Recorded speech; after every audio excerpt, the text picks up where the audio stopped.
Hey everyone, Greg here, and today I am starting an educational vlog about wildlife and how to survive against nature. I am currently deep in the forests of Maryland with a few other intrepid adventurers. We're going to be showing you a few things about what it's like to live out in the wild. We're just setting up our shelters and I see this thing crawling along. Look at that. You don't see these things too often. You gotta have pretty sharp eyes to spot them. This is a rare Antypticod. What people don't know about Antypticods is that they can speak telepathically with humans through their dreams. If you see one of these near your campsite, you may want to consider moving to a different location or pulling an all-nighter.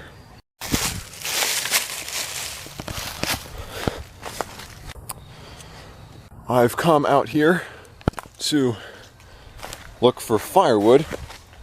A lot of people make the mistake of gathering firewood near their campsite first, but after a day or two, when exhaustion starts to set in, they regret having to waste their precious energy walking so far out to get firewood.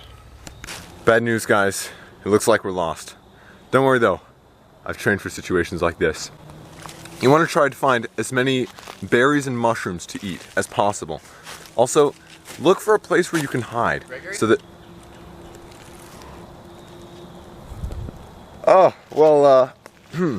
The first real task for today is making a weapon for when we travel through the woods. As you can see, I've started sharpening a stick here. A lot of people think that a bigger or longer stick is better, but actually you want a shorter one. That way animals don't see you as threatening. It also means they feel safe getting closer to you so you can get better pictures of them. We're walking through this forest, exploring this trail, and I thought I'd give you a few tips on exploration safety. Of course, you should always keep your weapon in front of you where you can stab any snakes with it should they attack.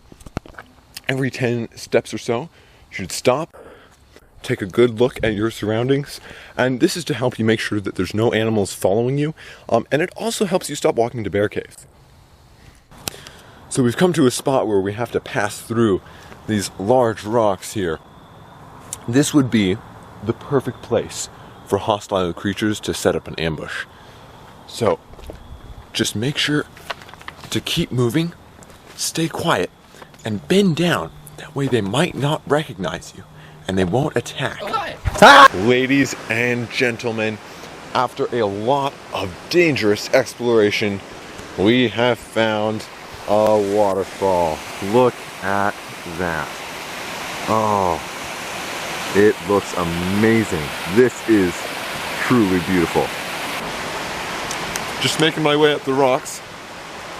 It's a bit hard with the weapon, but I know it'll pay off when I get attacked.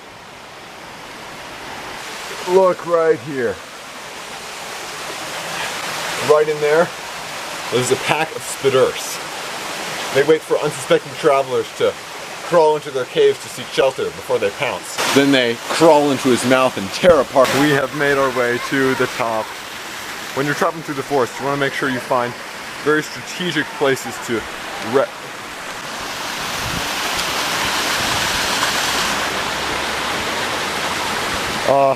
we'll get that on the way down. Hey guys, I'm a minute or two into the woods. The battery on my camera just stopped giving it power, so I had to put a new one in. Anyway, what I was saying before is that it's been an hour or so. I've looked around for the weapon and I have not seen it anywhere. If you're looking for something and you know it's in a certain spot, what you can do is walk around in circles where you last saw it and it'll usually turn up. But if it doesn't, like in this case, then it's very likely that a fox came by and brought it back to its den. So we're gonna have to make the long trek home without a weapon. Kids, do not try this at your campsite deep in the woods of Maryland. Walking without a weapon is like surviving without a backpack.